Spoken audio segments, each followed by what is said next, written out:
சிந்தனை செய் மனமே, சிந்தனை செய் மனமே, செய்தால் தீவினை அகன்றிடுமே. ஒரு கதை சொல்றேன் சார்.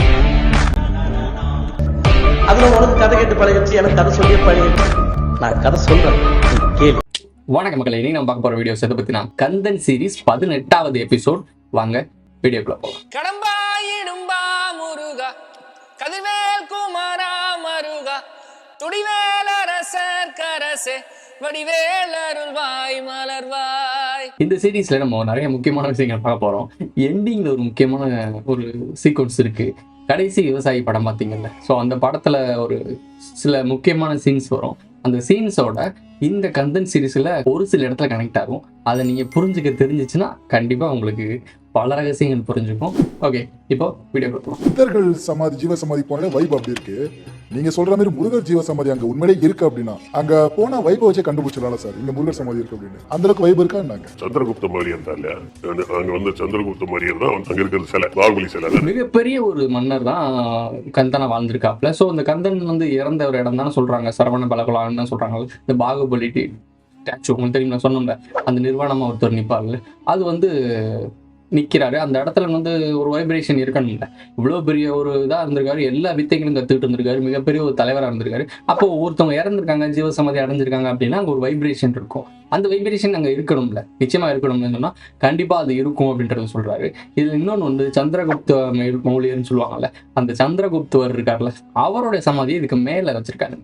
என்ன ஒரு விஷயம் அப்படின்னா, கந்தன் முடிஞ்ச பிறகு, அவருடைய பீரியட் முடிஞ்ச பிறகு, இவருக்கு அப்புறம் வந்து சந்திரகுப்த மௌலியர் அவரும் வந்து துறவுற மாதிரி போயிருக்காப்புல. போயிட்டு இங்கே சமாதி ஆகணும், ஏன்னா முருகன் மாதிரி நம்மளும் துறவு இருந்திருக்கோம் அப்படின்னு சொல்லிட்டு அவர் மேலே இருக்க பற்றுக்காகவா, இல்லை அவருடைய வரலாற்றை சிதைச்சு அதுக்கு மேலே ஒரு சில வரலாற்றை நிப்பாட்டணும்னு இருக்காகவான்னு தெரியல. இந்த பாகுபலி படம் பார்த்துருப்பீங்க, பல்வாள் தேவனுக்கு 100 அடியில் செலவு வைப்பாங்க, பின்னாடி வந்து 1000 அடியில் பாகுபலி சிலை காட்டுவாங்கல்ல, அந்த மாதிரி ஒரு சாப்டர். அதாவது நான் முன்னாடியே சொன்னது, ஒரு கோடை ஒரு போர்டில் எழுதிட்டீங்கன்னு வச்சுக்கோங்களேன், அந்த போர்டில் அந்த கோடை அழிக்கக்கூடாது, அதுக்கு மேலே ஒரு கோடு எக்ஸ்ட்ரா எதுவும் செய்யக்கூடாது, ஆனால் அந்த கோடு சின்னதாகணும். அதுக்கு என்ன பண்ணலாம்? சிம்பிள் வழி, பக்கத்தில் ஒரு பெரிய கோடை போட்டால் அது ஆட்டோமேட்டிக்காக சின்ன கோடை ஆயிடும். அதனால ஒருத்தர் வரலாறு இருக்குது அப்படின்னா அதுக்கு பக்கத்தில் ஒரு பெரிய வரலாறாக பிரம்மாண்டமாக வந்து எக்ஸ்டாப்ளிஷ் பண்ணி கொஞ்சம் பட்டிட்டிங்கெல்லாம் பார்த்து பண்ணோம்னா இந்த வரலாறு காணாமல் போயிடும், ஆட்டோமேட்டிக்காக காணாமல் போயிடும். அந்த வேலையை தான் அங்கே சரவண பலவால பண்ணியிருக்காங்க. முருகனையே வந்து துறவு பூண்டு தான் இருந்திருக்காரு, சாகும்போது முழு துறவியா இருந்திருக்காரு. அந்த துறவு நிலையை மறைக்கிறதுக்கு தான் அந்த சிலையை வச்சு மறைச்சிருக்காங்க. நீங்க போனீங்கன்னா அந்த வைப்ரேஷன் கண்டிப்பா சரவண பலகுலா அந்த கோயில. பல பேருக்கு ஒரு கேள்வி வந்திருக்கும், ப்ரோ இவர் வந்து தமிழர்களுக்கு அகேன்ஸ்டா இருந்திருக்காரு, இவர் நல்லவர் கிடையாது, நமக்காக போராடலாம் அப்படின்ற மாதிரி தான் நீங்க சொல்றீங்க. கந்தன்றது வந்து நமக்கு ஆப்போசிட்டா ஒர்க் பண்ணியிருக்காரு அப்படின்ற மாதிரிலாம் சொல்றீங்க. இது அரச குடும்பம், இதெல்லாம் ஓகே சார், அப்புறம் எப்படி அங்கே வந்து ஒரு வைப்ரேஷன் இருக்கும் அப்படின்னு ஒரு கேள்வி வரும். ஏன்னா நிறைய பேர் கேட்குறாங்க, நாங்கள் ஏற்றுக்கவே மாட்டோம், தமிழ் கடவுள் முருகன் வந்து இப்படி சொல்றதை நாங்கள் ஏற்றுக்கவே மாட்டோம், தமிழருக்காகவும் அவர் போராடி இருக்காரு. இல்லைன்னு யார் சொன்னது? தமிழருக்காக போராடினாரா? அது கேள்விக்குறி. ஆனா தமிழுக்காக போராடி இருக்காரு. ஏன்னா அவங்களுக்கு ஒரு ஈகோ கிளாஷ் ஆயிருக்கு. பேரமன்னருக்கும் இவருக்கும். பேரமன்னர் தான் அங்கே வந்து கொஞ்சம் மிகப்பெரிய ஒரு இது கொடுக்குறவர்னு வச்சுக்கோங்களேன், ஐடியா கொடுக்குறவரை வச்சுக்கோங்க. அவருக்கு அந்த இடத்துல நான் ஒரு ஐடியா கொடுத்துருக்கேன், அந்த ஐடியா எல்லாரும் ஏற்றுக்கிட்டாங்க, நீ யார் ஏற்றுக்காம இருக்கிறது அப்படின்ற ஒரு ஈகோ கிளாஸ் ஆகுது. இவ்வளோ பெரிய பிரம்மாண்டமான ஒரு ஃபேமிலியில் ஒரு முக்கியமான ஒரு பிரின்சஸ் மாதிரி இருந்திருக்காரு. ஸோ இந்த இளவரசரை வந்து எல்லாருமே ஏற்றுக்கிட்டாங்க. அடுத்து மன்னராக போகிறதும் அவர் தான். ஸோ இவரை ஒரு டாமினேட் பண்ணுற மாதிரி ஒருத்தர் பேசுகிறப்போ இவருக்கு ஒரு ஈகோ கிளாஸ் ஆயிருக்கு. அப்படிலாம் முடியாது. எங்கள் அப்பா சொல்லிட்டாரு, எங்கள் மாமா சொல்லிட்டாரு, எல்லாருமே சொல்லிட்டாரு, நீ யார் அப்படின்னு ஒரு அந்த வயசில் கெத்து இருக்கும்ல, அந்த கெத்தை காட்டுறதுக்காக வேலை பார்த்துருக்காப்புல. ஈகோ, 2 பேருக்கான ஈகோ. இந்த ஈகோ மத்தி தமிழ் அதுக்காக கீழேயா அப்படின்னு கிடையாது. தமிழ் உசந்தது தான். தமிழர் விஷயங்களை புரிஞ்சுக்கிட்டாங்க. தமிழில் இருக்கக்கூடிய அந்த ஆளுமையும் தமிழில் இருக்க அந்த உயிரையும் புரிஞ்சுக்கிட்டு தான் இவங்க இந்த வேலையை பார்த்துருக்காங்க. அது இல்லைன்னு கிடையாது. தமிழுக்கு அந்த ஆற்றல் அதெல்லாம் இருக்கு, எல்லாமே ஓகே. ஆனால் இந்த தமிழுக்கு அவர் போராடினது வெறும் தமிழ் மக்களுக்காகவும் தமிழுக்காகவும் கிடையாது. அவங்களுக்கு 2 பேருக்குள்ள ஒரு ஈகோ கிளாஸ் ஆயிடுச்சு. இதுதான் மெயின் மேட்ரு. அந்த ஈகோவில் அவங்க ஜெயிக்கணுன்றக்காக இந்த சண்டை நடந்துச்சு. ஆனால் இப்போ வெளியே பெருசாக பிரம்மாண்டமாக பேசப்படுறது என்னன்னா, தமிழுக்காக மட்டும்தான் இது நடந்துச்சுன்னு சொல்லிட்டாங்க. இது ஈகோ மேட்ரு, ஓகேவா? இதை மாதிரி மைண்ட் வச்சுக்கோங்க. அதுக்காக முருகனை நாங்கள் கந்தனை டம்மி பண்ணுறது, முருகனுக்கு மேலே இங்கே யாருமே டம்மி பண்ணுறது, மேலே ஏற்றுறது கீழே ஏற்றுறதான் கிடையாது. இப்படி ஒரு விஷயம் நடந்திருக்கு. இதை நீங்கள் எப்படி பார்க்குறீங்க, எப்படி எடுத்துக்கிறீங்கன்றது உங்கள் கையில் தான் இருக்குது. உங்களை சுற்றி நடக்கிற அரசியலும் ட்ராமாக்களையும் தான் நம்ம சொல்லிகிட்டு இருக்கோம். மேலிருந்து ஆட்டி வைக்கப்படும் பொம்மைகள் நம்மளை ஆட்டி வச்சுச்சு. கீழே வெறும் அடிமைகளாகவும் ஆடுகளாகவும் தான் இருந்திருக்கும். நீங்கள் ஒரு ஆடுன்றதை அவங்களுக்கு புரிய வைக்கிறதுக்கு தான் இவ்வளோ வேலை பார்த்துட்டு இருக்கோம். புரியுதா? வேற ஒன்றும் கிடையாது இங்கே பர்பஸ். நம்மலாம் ஆடுகள். அவ்வளவுதான். அதை சொல்லி புரிய வைக்கிறதுக்காக தான் பேசிட்டு இருக்கோம். அந்த மந்தையிலிருந்து தப்பிச்சு ஓடுற ஆடுகள்ல நாங்களும் ஒருத்தவங்க. அதே மாதிரி எல்லாருமே அந்த மந்தையிலிருந்து தப்பிச்சு வரணுன்றதுக்காக பேசிட்டு இருக்கோம். விஷயம் புரியும் நினைக்கிறேன். டீப்பா யோசிக்கிறவனுக்கு விஷயம் புரியும். ஓகே, லைன் போவோம். முருகனையே வந்து துறவு பூண்டு தான் இருந்திருக்காரு சாகும்போது, முழு துறவியா இருந்திருக்காரு. அந்த துறவு நிலையை மறைக்கிறதுக்கு தான் அந்த சிலையை வச்சு மறைச்சிருக்காங்க. நீங்க போனீங்கன்னா அந்த வைப்ரேஷன் கண்டிப்பா சரவண பெலகுலா அந்த கோயில கந்தன்றவர் வந்து எல்லா விஷயத்தையும் கத்துட்டு இருக்காரு. கரவித்தை எல்லா வித்தையும் கத்துட்டு இருக்காரு. அப்ப ஸ்பிரிச்சுவல்ல அவர் கொஞ்சம் பிளஸா தான் இருந்திருப்பாரு. ஞானமும் அவர் கிடைச்சிருக்கும், இல்லைன்னு கிடையாது. எல்லாமே முற்றிலும் அதை அடைஞ்சிருப்பாரான்னா கிடையாது. ஆனா அதுல ஒரு அளவுக்கு பர்சன்டேஜ் போயிருப்பாரு. அது போடுச்சுன்னா ஒரு வைப்ரேஷன் இருக்கும். ஒரு குறிப்பிட்ட மக்கள் வந்து ஒருத்தரை புகழ்றாங்க அப்படின்னா, இப்ப ரீசெண்ட் அந்த ரஜினி, சிவாஜி, எம்ஜிஆர் இவங்கெல்லாம் நீங்க கொண்டாடுறீங்கல்ல, அங்க ஒரு வைப்ரேஷன் கிரியேட் ஆகும். ஒரு மேஜரா ஒரு கூட்டம் வந்து ஒருத்தரை வர்ஷிப் பண்றாங்க அப்படின்னா அங்க ஒரு வைப்ரேஷன் கிரியேட் ஆகுங்க. இது ஒரு அலைவரிசை சம்பந்தப்பட்டது. எல்லாருமே சேர்ந்து அவர் நல்லா இருக்கணும் அப்படின்னு நினைச்சாங்கன்னா கண்டிப்பா அவர் நல்லா இருப்பாரு. ஸோ இது மாதிரி ஒரு விஷயம் இதுக்கு தானே போய் இந்த ஜெயலலிதா அவங்களாம் உடம்பு முடியாம போய் எல்லாம் மொட்டை போட்டாங்க, காது ஊத்துனாங்க, அளவு ஊத்துனாங்க. இதெல்லாம் ஏன் பண்றாங்கன்னு நினைக்கிறீங்க? இந்த வைப்ரேஷன் சாக்ரிஃபைஸ் அவங்கள ப்ரொடெக்ட் பண்ணும். இந்த ஆற்றல் ஒரு வடிவத்திலிருந்து இன்னொரு வடிவத்துக்கு மாறும். நீங்க அவர் நல்லா இருக்கணும்னு நினைக்கிறீங்கன்னா ஒரு எண்ண அலைகளை வைப்ரேட் பண்றீங்க, இந்த பிரபஞ்சத்துல அனுப்புறீங்க. இந்த பிரபஞ்சம் அதை என்ன பண்ணணும், ஃப்ரீக்வன்சியா கனெக்ட் பண்ணி அதுக்கேற்ற மாதிரி இமிடேட் பண்ணும். இப்போ அவர் நல்லா இருக்கணும்னு சொல்லிட்டு நீங்க பிரபஞ்சத்துக்கு அனுப்புறீங்கன்னா அவருக்கு வரக்கூடிய பிரச்சனைகள்லாம் இந்த வைப்ரேஷன் போய் டேக்கிள் பண்ணி கிளியர் பண்ணிடும். அதாவது பிளஸ்க்கு பிளஸ் மைனஸ் அப்படின்ற மாதிரி ஆகும். உங்களுக்கு புரியுதா? ரெண்டு விஷயமும் காந்தங்கள் வந்து இரண்டு துருவங்கள் வந்து ஒட்டி வச்சா போய் விலகி போகும்ல, அந்த மாதிரி பாசிட்டிவ் அதிகமாக அவருக்கு ஸ்பிரிட் ஆக அந்த இடத்துல ஒரு சுற்றி ஒரு வைப்ரேஷன் கிரியேட் ஆயிடும். நீங்கள் எல்லாரும் கும்பிட அங்கே பூஜை புரஸ்காரம் பலி இதெல்லாம் கொடுக்கும் போது அங்கே ஆற்றல் கூடிக்கிட்டே போகும். இதுதான் விஷயம், இதுதான் பேட்டர்ன். இந்த பேட்டர்ன் இப்படி தான் நடந்துகிட்டு இருக்கு. ஆனால் ஆல்ரெடி அங்கே ஒரு வைப்ரேஷன் இருக்கும். அந்த வைப்ரேஷனை நீங்கள் பூம் பண்ணுறீங்க. இது எல்லா இடத்துலையும் நடக்கும். புரியும் நினைக்கிறேன். ஓகே, அடுத்த லைன் கவனிங்க. கண்ணனுடைய இருந்த இடம் இங்க நம்ம கண்ணமாப்பேட்டை சுடுகாடு தான். கண்ணன் தான். ஆமா, கிருஷ்ணாபேட்டை கண்ணன்பேட்டைன்னு இருக்கு இல்லைன்னா, கண்ணமாப்பேட்டை கிருஷ்ணாபேட்டையில் தான் வாரில் இறந்து போறாரு. அவர் வந்து இங்கதான் வந்து ஹெல்ப் பண்ணாரு. கிருஷ்ணருக்கு வந்து சமாதி தான் இது. இது ட்ரிப்ளிகேணி பார்த்தன் சாரதி அர்ஜுனனுடைய தேரோட்டி யாரு? கண்ணன் தானே.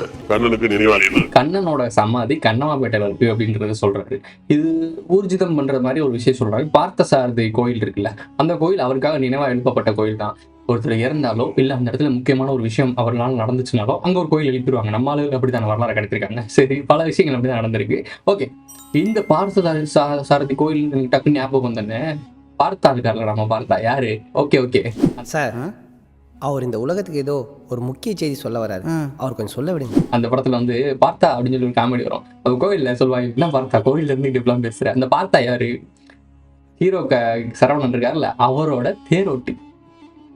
புரியும் நினைக்கிறேன். அதாவது சாரதி மாதிரி அப்படிதான் வச்சிருப்பாரு. ஒரு வண்டிலாம் ஓட்டிட்டு இருப்பாருல, ஒரு புரியுதா, கல்யாணம் எல்லாம் நடத்திட்டு இருப்பாரு. ஒரு சாரதி மாதிரி அவர் வண்டி ஓட்டிக்கிட்டு வேலை பார்த்துட்டு ஃப்ரெண்டா இருப்பாரு. இவரு சரவணன், பார்த்தா. இங்க ஒரு கனெக்ஷன் உங்களுக்கு புரியுதா? கண்ணன் யாருக்கு தேர் ஓட்டினாரு? அர்ஜுனன் அவங்களுக்குலாம் ஓட்டினார்ல. இது சிமிலரா கனெக்ட் பண்றாங்க. அவருக்கு ஒரு பேரும் கொடுத்துட்டாங்க, பார்த்தான்ற பேர் கொடுத்துருக்காங்க. இது ஒரு கனெக்ஷன், சும்மா சினிமாவில் இருக்கக்கூடிய கனெக்ஷன். அதுக்காக கொடுக்குறது. அடுத்து கவனிங்க.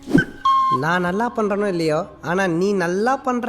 அதனாலதான் எல்லா தமிழ்நாடு மேலேயும் ஃபோக்கஸ் பண்றாங்க சார். எல்லா கடவுளும் சங்கமிச்சிருக்க ஒரு இடம் சொல்லிட்டு. நான் ஒரு சின்ன விஷயம் சொல்றேன். 40,000 கோயிலுக்கு மேல இருக்கு தமிழ்நாட்டுல. உண்மையான இந்து மதம் இங்கதான் இருக்குது. இது வடநாட்டுல இருக்கிற பிஜேபி சொல்ற இந்து மதம் வந்து ஜெராக்ஸ். ஒரிஜினல் இந்து மதம் வந்து எங்க இருக்குனாக்கா தென்னிந்தியாவில், அது குறிப்பா தமிழ்நாட்டுல இருக்கு. ஆழ்வார்கள் நாயன்மார்கள் எங்க இருக்காங்களோ அதுதான் ஒரிஜினல் இந்து. ஆழ்வார்களும் நாயன்மார்களும் எங்க இருக்காங்களோ அங்கதான் இந்து மதம் இருக்குன்னு சொல்றாங்க. இந்து மதம்ன்றதே வேற ஒரு விஷயம். அது கான்செப்ட் உங்களுக்கு எல்லாருக்குமே தெரியும். இந்த லைன்ல இப்போ நீங்க கிராஸ் பண்ணி வந்திருப்பீங்க. உங்களுக்கு இந்த இந்து மதத்தோட கட்டமைப்புலாம் உங்களுக்கு தெரிஞ்சிருக்கும், எதுக்காக உருவாக்கப்பட்டதுன்னு தெரிஞ்சிருக்கும். அதை இங்க நம்ம சொல்ல வேணாம். ஸோ இவர் சொல்லக்கூடிய இந்து மதம் வேற, நம்ம சொல்லக்கூடிய இந்த ஆசிவம் சொல்ற ஒரு கூட்டம் இருக்கு. அப்புறம் நிறைய இருக்கு. இந்த மதங்கள் சொல்லக்கூடியது ஃபாலோ பண்ணக்கூடிய ஒரு குரூப்ஸ் ஏகப்பட்டது இருக்கு. அது நமக்கு தேவை கிடையாது. இங்க என்ன சொல்றாங்க, அந்த நாயன்மார்கள் சொல்றாங்கல்ல, 64,000 ஒரு நாயன்மார்கள் சொல்றாங்கல்ல, இந்த நாயன்மார்கள் ஃபுல்லா இங்கதான் இருக்காங்க. சவுத்துல தான் அவங்களுடைய மெஜாரிட்டி இருக்கு. அதாவது ஃபுல்லா இங்கதான் இருக்காங்க. நார்த்ல யாரும் இல்லை. ஆனா இங்க என்ன சொல்றாங்க, ஹிந்து மதத்தோட முக்கியத்துவமே அங்கதான் சொல்லிட்டு இருக்காங்க. அப்ப ஹிந்து மதம், உண்மையான ஹிந்து மதமே சவுத்துல தான் இருக்கு. அவங்க நார்த்ல வந்து ஜெராக்ஸ் காப்பியை தான் பயன்படுத்திட்டு இருக்காங்க. அதாவது இங்க இருக்க வரலாறு எடுத்துக்கிட்டு எங்க வரலாறுன்ற மாதிரி அவங்க அதை ஃபாலோ பண்ணிக்கிட்டு இருக்காங்க அப்படின்னு சொல்றாங்க. இங்க ஒரு விஷயம் என்ன அப்படின்னா, எல்லாமே இங்க இருந்து ஆரம்பிச்சிச்சு, அதெல்லாம் ஓகே தான். இது இங்க இருந்து போய் உலகம் முழுக்க ஆண்டு இருக்கு. இப்ப என்ன ஆகி போகுது அப்படின்னா, இவங்க இதை ஒத்துக்கிட்டாங்க அப்படின்னு ஆயிடுச்சுன்னா இந்தியாவை ரூல் பண்றதுக்கு முழு தகுதியும் இங்க இருக்க சவுத்துக்கு வந்துடும். எப்படி ராமர் இங்க ஆண்டாரு, அதனால ராமர் பூமியான ஜென்ம பூமி எங்கது, நாங்க தான் இந்த பாரதத்தை ஆளுவோம், அகண்ட பாரதமா கொண்டு போவோம்னு சொல்றாங்கல்ல. அதுக்கு காரணம் என்ன? அவங்ககிட்ட ஒரு சான்று இருக்கு, நம்ம கிட்ட ஒரு சான்று முருகன் சொல்லி கந்தன் சொல்றீங்க, இந்த கந்தன் உலகம் முழுக்க ஆண்டாரு அப்படின்னு சொல்லி ஒரு சான்று உங்களுக்கு கிடைச்சி கன்ஃபார்ம் ஆயிடுச்சு அப்படின்னா பாரதம் முழுக்க சென்ட்ரல் கவர்மெண்ட்டை ரூல் பண்ணக்கூடியது தமிழர்கள் தான் அப்படின்ற மாதிரி வந்துடும். இது யாருக்கு பிடிக்காது? மாயக்கைக்கும் பேர் அமன் இருக்கும். உங்களுக்கு தெரிஞ்சிருக்கும் முருகன் காலத்துல இந்த பஞ்சாயத்து இருக்கு. அப்போ நம்ம கீழே வச்சுக்கிட்டு அடிமைப்படுத்தி கசக்கி புழிஞ்சு சந்தோஷப்படுறது எந்த புரியும் நினைக்கிறேன் உங்களுக்கு.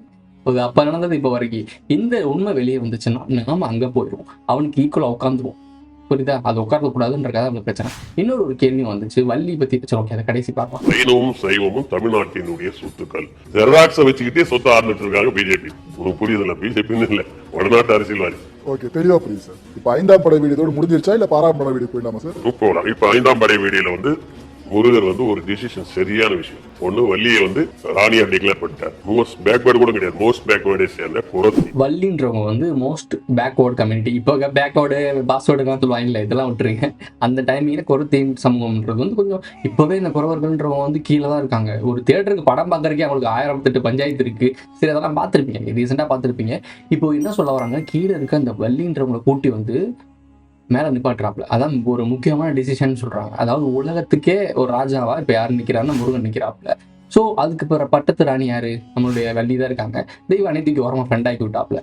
ஸோ அப்போ வள்ளி தான் இந்த கீழ்த்தட்டுல இருந்த ஒரு மாநிலம்னு வச்சுக்கோங்க. தமிழ்நாடுன்னு ஒரு மாநிலம் இருக்குல்ல, இந்த மாநிலத்திலேயே அவங்களுக்கு அதிகாரம் கிடைக்காதப்போ உலகத்தால கூடிய அந்த முக்கியமான ஒரு இடத்துல கொண்டு வந்து நம்மளோட வள்ளியை உட்கார வைக்கிறாங்க. இதுக்கப்புறம் தான் இந்த ராணி கனெக்ஷன் வருது. உங்களுக்கு புரியுதா? உலகத்திலே வந்து ராணின்ற கோட்பாடை வந்து முதல் கொண்டு வந்தது பாதி கொடுத்தது சிவபெருமான், 2வது கொடுத்தது முருகன். ஸோ இதை தான் மேட்ரு சொல்றாங்க. இப்போ இங்க ஒரு ராணி கனெக்ஷன் இங்க வரும், கவனிங்க. இன்டர்நேஷனல் லீடர் வந்து முருகன், இன்டர்நேஷனல் லேடி யாரு? வள்ளி. அப்போ இங்கிலாந்துல ராணின்றாங்களே, அந்த இடம் யாருக்கு கொடுக்கப்பட்டது? வள்ளிக்கு கொடுக்கப்பட்டதுனால இங்கிலாந்துல ராணி வந்து அந்த பேர் வந்தாங்க. ராணிக்கு முக்கியத்துவம் கொடுக்குற பழக்கம் இருக்கு இல்லையா? இது இங்க வள்ளி தான் வந்து வேர்ல்டுல வந்து ஃபர்ஸ்ட் மனைவிக்கு முக்கியத்துவம் கொடுக்குற இடம் வந்தது. சிவன் வந்து மீனாட்சி கொடுத்தாரு, அதை ஃபாலோ பண்ணி இவர் கொடுக்குறாரு. ரோம் இந்த ஏரியாலாம் அவர் கண்ட்ரோல்ல தான் இருந்திருக்கு, முருகனோட கண்ட்ரோல்ல தான் இருந்திருக்கு. அப்போ இவங்க வந்து இன்டர்நேஷனல் லேடி தானே.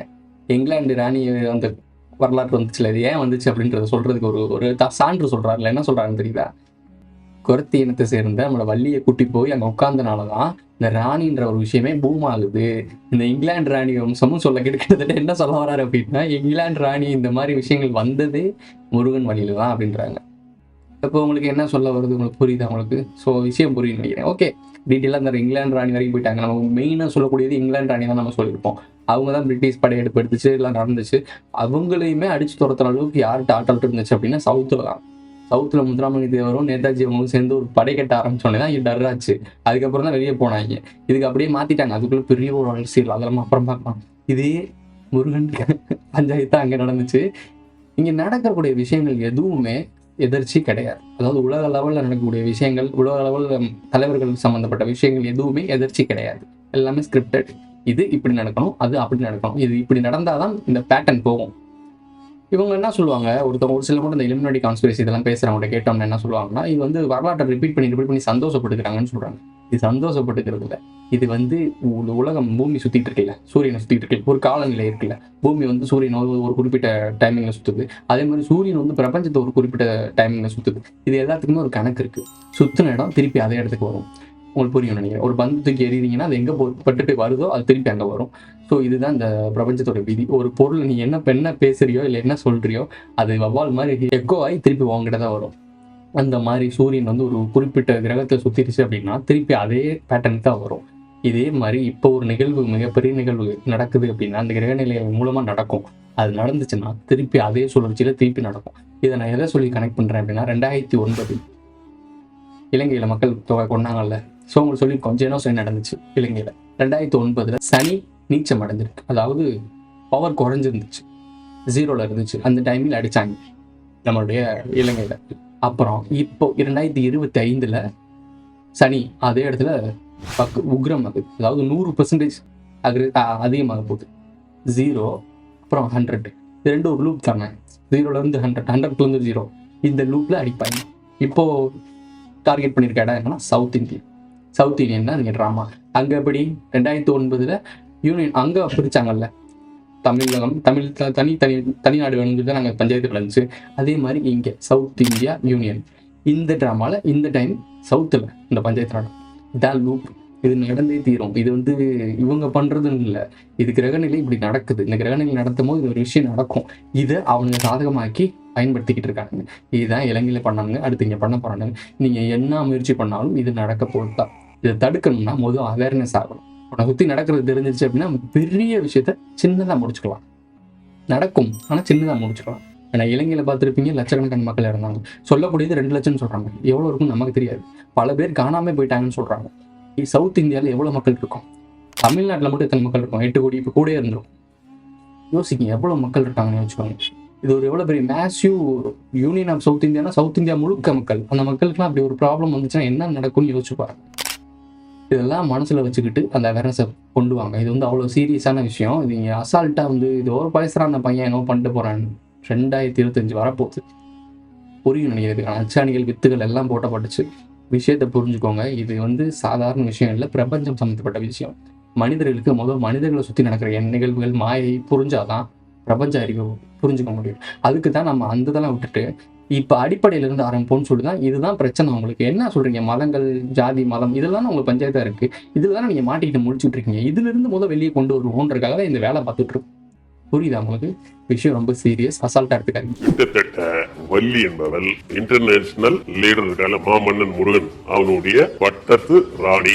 இன்டர்நேஷனல் லேடி நல்லா தெரிஞ்சுக்க. வள்ளி அவருடைய மக்கள் 2 பேரும் ஆரவள்ளி, சூரவள்ளி. அவனும் இந்தியாவும் வேர்ல்டுல 2ஆ பிரிச்சுக்கிட்டு ஆண்டு. இன்டர்நேஷனல் லேடின்னு சொல்றாங்கல்ல, ஸோ புரியுதா? லேடிக்கும் செக்ஸிலி அந்த பாட்டு கிடையாது, இன்டர்நேஷனல் லேடி. ஸோ ரொம்ப சீரியஸாக பேசிட்டோம். அதுக்கப்புறம் கொஞ்சம் ஜாலியாக தான் பேசணும். ஏன்னா பயந்து பயணமாக விஷயம் பெருசு தான். ஆனால் அது இருந்தாலும் உங்கள்கிட்ட ஜாலியாக கொண்டு போய் சேர்த்தா தான் சரியாக இருக்கும். சிரிச்சுக்கிட்டே பேசணும். எதாக இருந்தாலுமே கொஞ்சம் அன்பாகவும் சந்தோஷமாக சொன்னாதான் இவங்களுக்கு பயம் இருக்காது. ஏன்னா இம்பேக்ட் பெருசு. அதை நம்ம எவ்வளோ முடிஞ்ச அளவுக்கு சிரிச்சு சொல்லணுமோ அப்படி தான் சொல்ல வேண்டியது இருக்குது.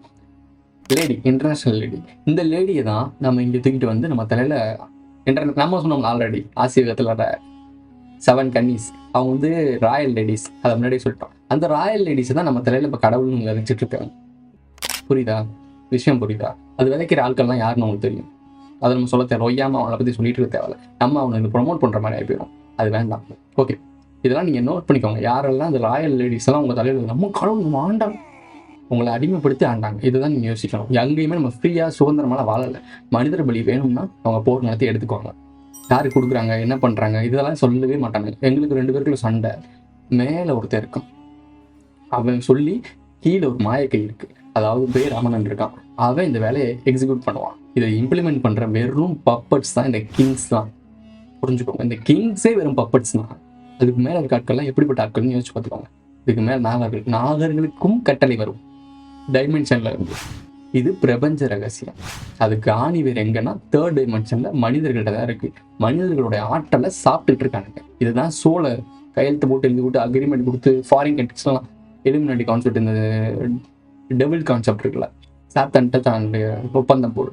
கோஸ்ட் ரைடரில் தெளிவாக சொல்லியிருப்பேன். வீடியோ இருக்கு, பழைய சேனலில் போய் செக் பண்ணி பாருங்க. உங்களுடைய ஆண் மக்களை விற்கிறது இது ஃபாரின் கண்ட்ரிஸ்லாம் அசால்ட் ஆகி போச்சு. இப்போலாம் இன்ஸ்டாகிராமில் அசால்ட்டாக சொல்ல ஆரம்பிச்சிட்டேன். ஸோ அதுக்கு ஒப்பந்தம் போடுறது இதெல்லாம் பண்ணிட்டு இருக்காங்க. இவனுங்க வாழ்றதுக்கு நீ வாழ போகிறது 100 வருடம். அந்த 100 வருடத்தை உனக்கு சொர்க்கமாக மாற்றுறதும் நரகமாக மாற்றுறதும் அவனுக்கு கையில் இருக்குது. ஏன்னா உலகமே அவன் கண்ட்ரோலில் இருக்குது. நீங்கள் என்னைக்கு இந்த மாயை உலகத்திலேருந்து வெளியே வந்து உண்மையான உலகம் என்னன்னு யோசிச்சு பார்க்குறீங்களோ அப்போ தான் உங்களுக்கு சுற்றி நடக்கிற விஷயம் புரியும். இந்த மேட்ரிக்ஸ் படம் பாருங்களேன். இந்த மேட்ரிக்ஸ் படத்தில் அவங்க வந்து எல்லாம் இந்த வாழ்க்கையை எனக்கு பிடிச்சிருக்கு, நல்லா சந்தோஷமாக வாழ்ந்துட்டு இருப்பாங்க.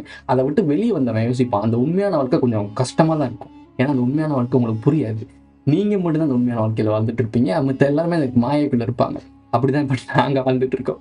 நீங்களும் இதுக்குள்ளே வந்துட்டீங்க. அப்படி மெஜார் மக்கள் இங்கிட்டு வந்துட்டாங்க அப்படின்னா அந்த முட்டாள்தனமாக இருக்க ஆடுகளில் வேற வழி இல்லை. அது பிரபஞ்சத்தோட விதி. தானே சொல்லுவான்ல, இந்த பிரபஞ்சத்தை ஈக்குவல் பண்ணணும் அப்படின்னா ஒரு சில கடினமான முடிவுகள் எடுத்தான் ஆகணும்.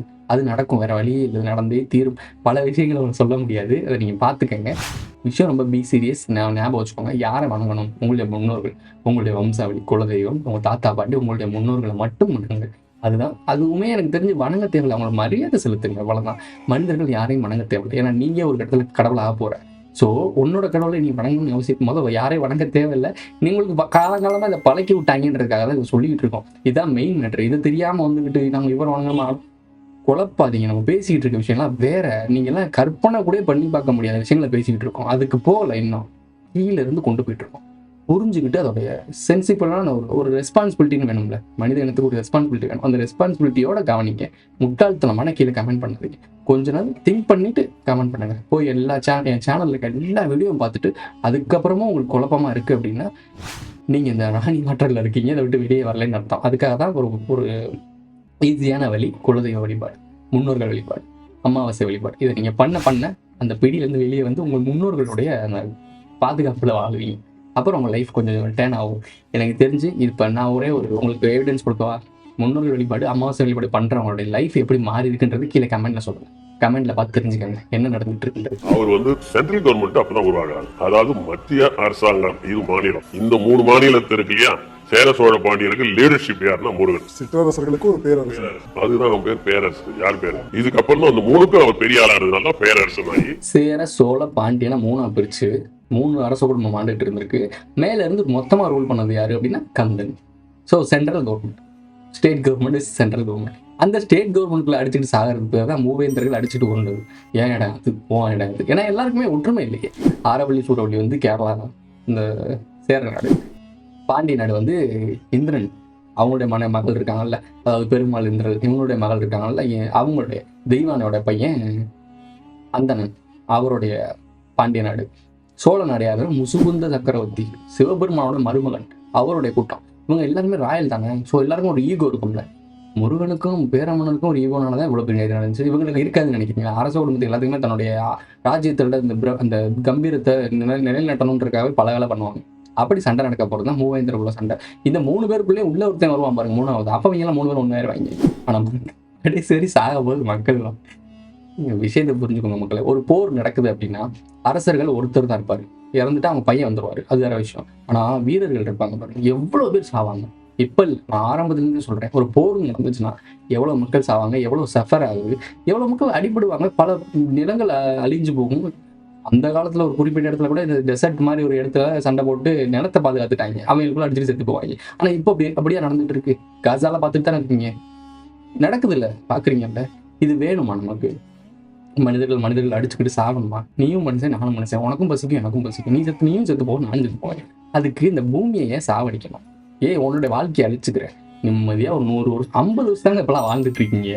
அந்த 50-60 வருஷத்தை நிம்மதியா வாழ்ந்துட்டு போறதுக்கு சந்தோஷமா இருந்துட்டு போங்க. எதுக்கு அவனை அடிச்சுக்கிட்டு அந்த இல்லையில நீ போய்கிட்டு இந்த இல்லையில நீ வந்துட்டு எல்லாரும் சுதந்திரமா வாழ்ந்துட்டு போங்க. இந்த பூமி நம்மளை படைக்கப்பட்டது நிம்மதியா வாழ்ந்துட்டு போய் சேர்றது தான்.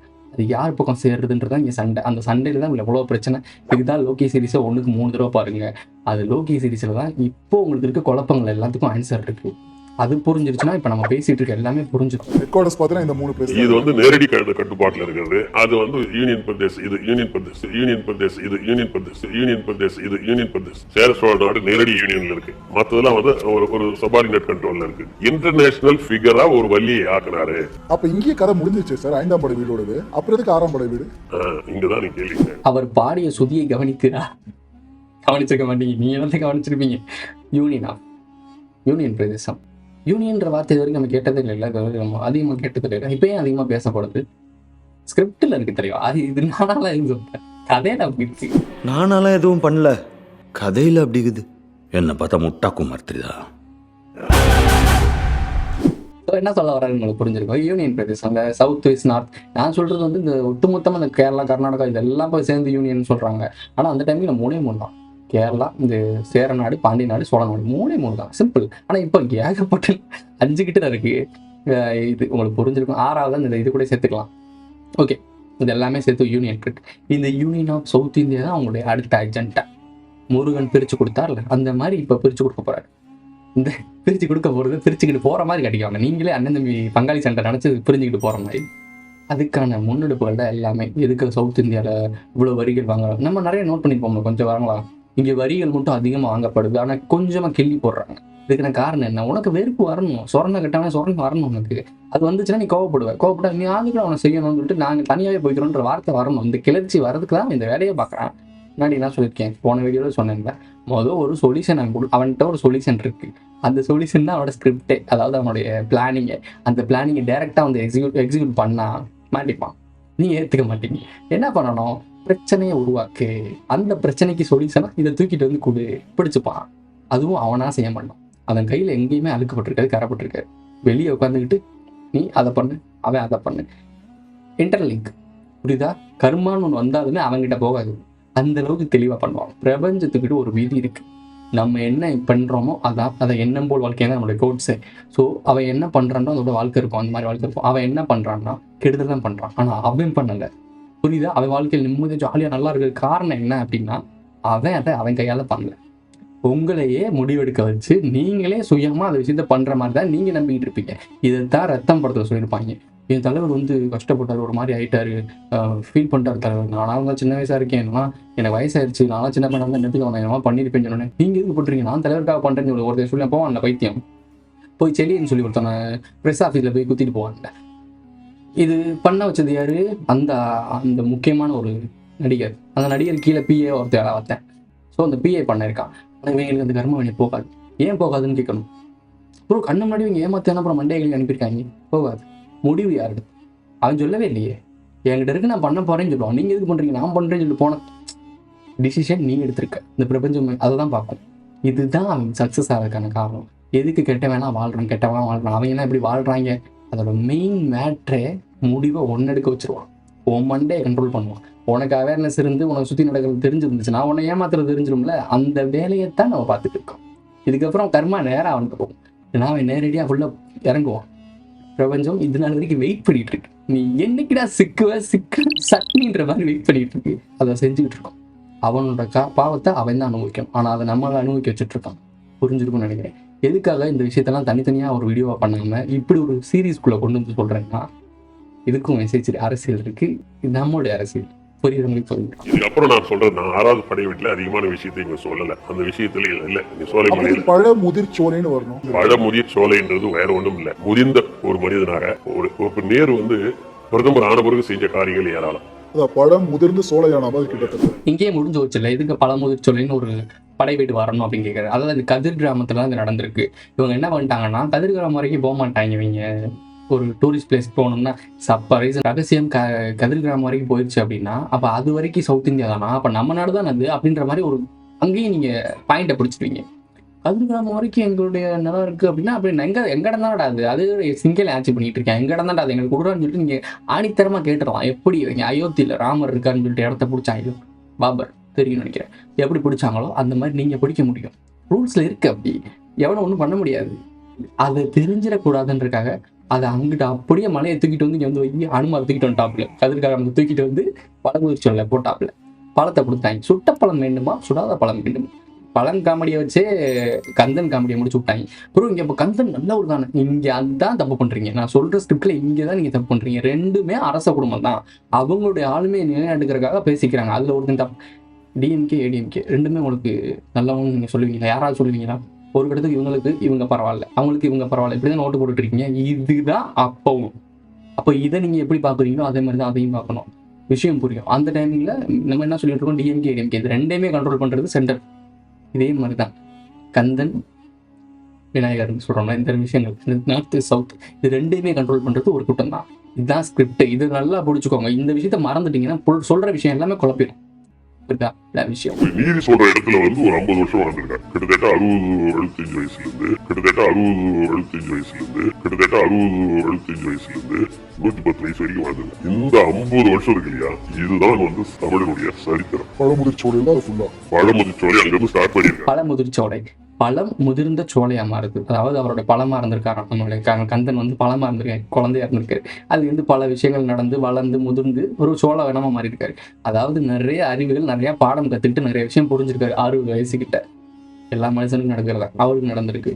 ஏன்னா நம்ம கொஞ்சம் சீக்கிரம் நடக்குது.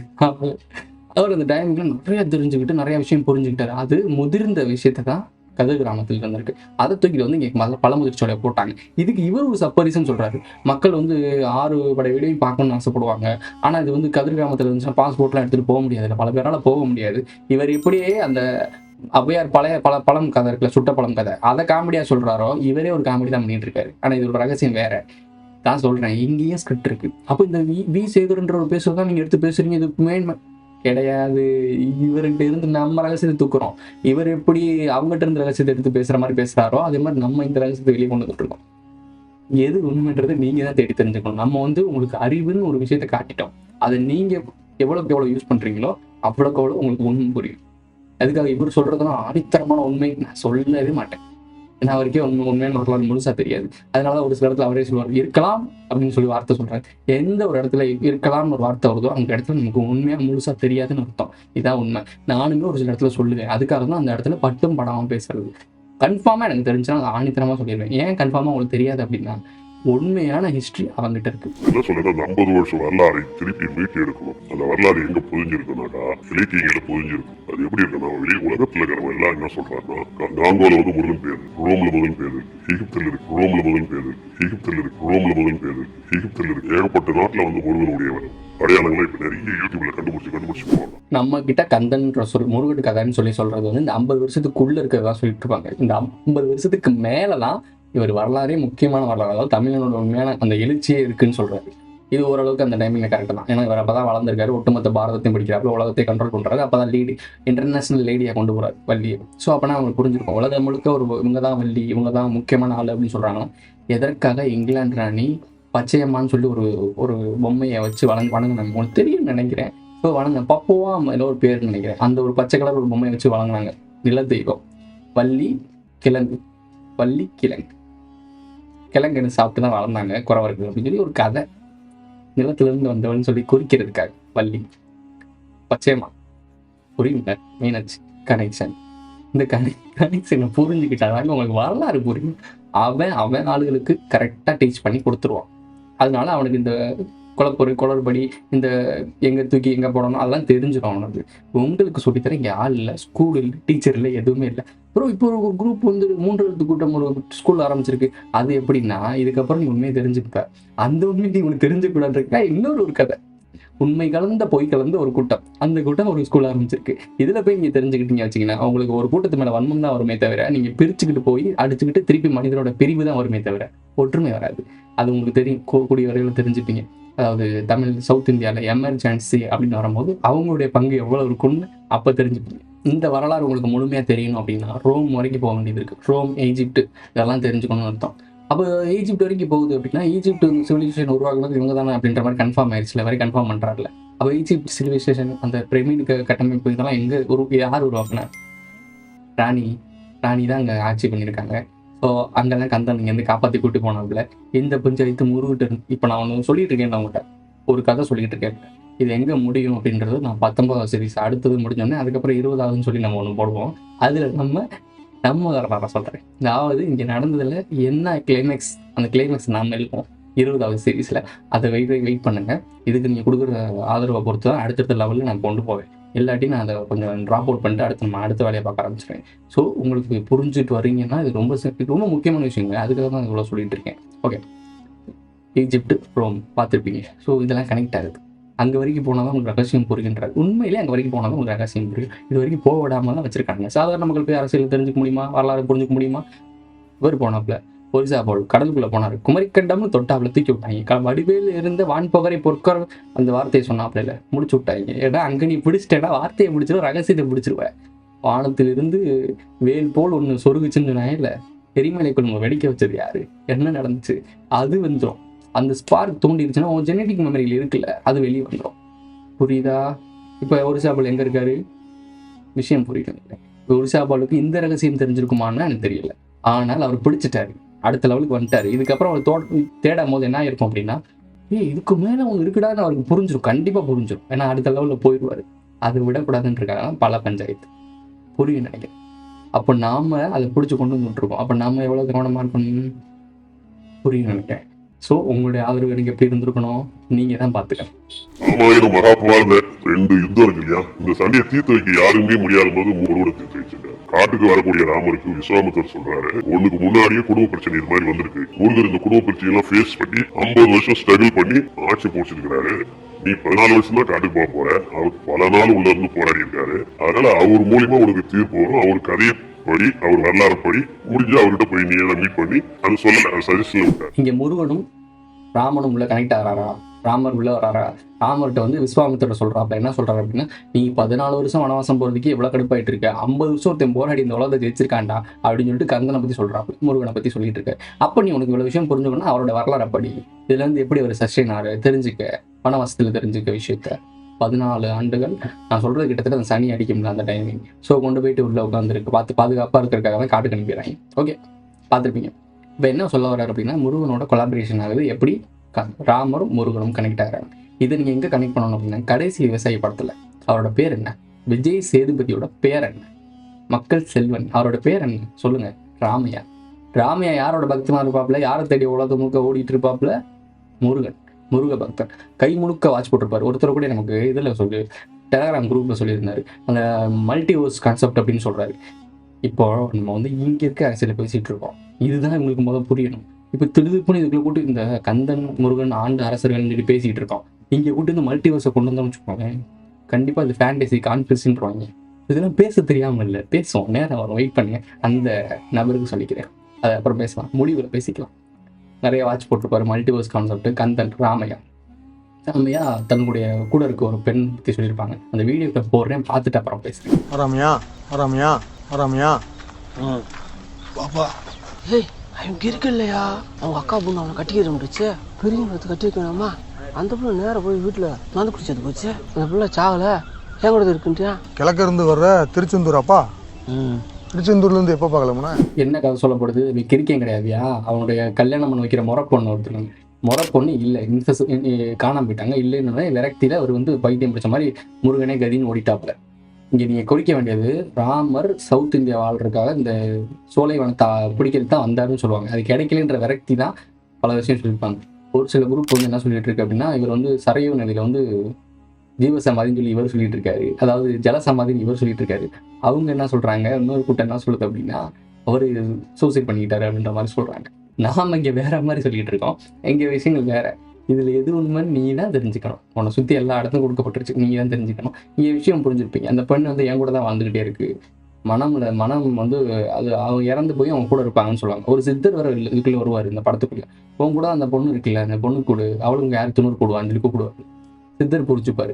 இவர் இன்னமும் நல்லா தெளிவாக புரிஞ்சுக்கிட்டது யாரு அப்படின்னா, அந்த ஒருத்தர் இருப்பார்ல, அந்த கடைசி விவசாயி, அந்த கேரக்டர் இவர் புரிஞ்சுப்பாரு. இவருக்கு சோறு போடும்போது என்ன பண்ணுவார், இன்னொரு தட்டுலையும் சோறு போட்டு வைப்பார். அதாவது 3 தட்டு சோறு போட்டிருப்பாரு. 2 தட்டு வந்து ராமையாக்கு, ஒரு தட்டு அந்த ஐயா சாப்பிடுவார். அப்போ அவருக்கு இது புரிஞ்சிருக்கு, வேற முழுமையாக புரிஞ்சு வச்சிருக்கு. அதனால அவர்கிட்ட மட்டுமே போய் பேசுவார்.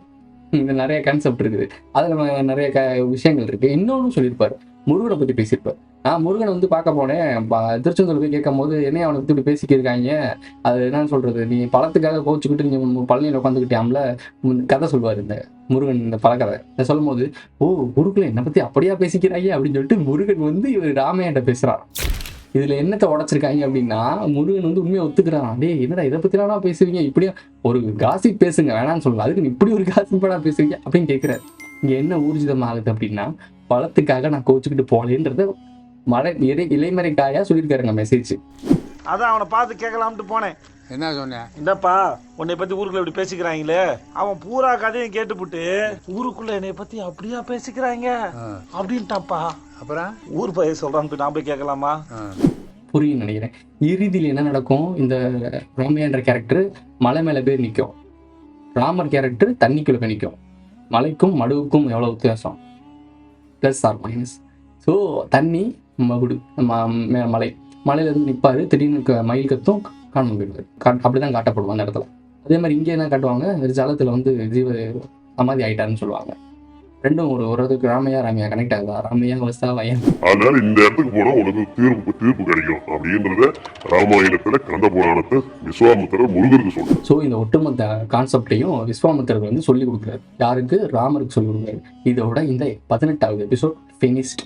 ஓகே, நாம என்ன சொல்ல போறோம் அப்படின்னா, நல்லாவே புரிஞ்சிருக்கோம். நான் உங்கள்கிட்ட திருப்பி சொல்றேன், 20வது வீடியோ நம்மளுடைய வீடியோ போடணும் அப்படின்னா இதுக்கான ஆதரவு நீங்க கண்டிப்பா கொடுத்தா. நம்ம வந்து உட்காந்துக்கிட்டு இது எவ்வளோ நேரம் உட்காந்து பேசுகிறோம், எவ்வளோ விஷயங்களை பேசணும், எப்படி பேசணும், இதை இந்த ஏற்றம் இறக்கம் சொல்லி நோயாமல் சொல்லி இந்த டிராஃப்ட் அந்த டிராஃப்டை கரெக்டாக பயன்படுத்தணும். கொஞ்சம் பிசுறு திட்டாலும் என்னைய திசுறு திட்டாங்க. ஸோ நிறைய விஷயங்கள் இருக்கு. பேசக்கூடிய கான்செப்ட் வந்து ரொம்ப சென்சிட்டிவ் அப்படின்னா பேச மாட்டாங்க, தவிர்த்துருவாங்க. ஆனால் நம்ம அதை பேசுகிறோம் அப்படின்னா அதுக்கான வேல்யூ கொடுங்க. ஓகேவா? ஓகே, இதோட இந்த வீடியோ முடிஞ்சிருச்சு. இந்த வீடியோ பிடிச்சிருந்துச்சுன்னா லைக் பண்ணுங்க, கமெண்ட் பண்ணுங்க, சப்ஸ்கிரைப் பண்ணுங்க, மறக்காம பெல் ஐகான் ஆல் போட்டு இந்த வீடியோ உங்கள் ஃப்ரெண்ட்ஸ்லாம் ஷேர் பண்ணுங்க.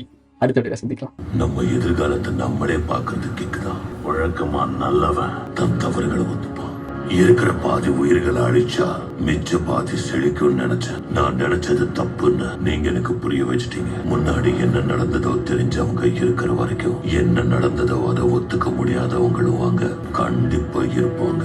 அவங்க எதையும் தாங்குவாங்க. ஆமா, நாங்களாம் திருந்தவே மாட்டோம். ரொம்ப நன்றி.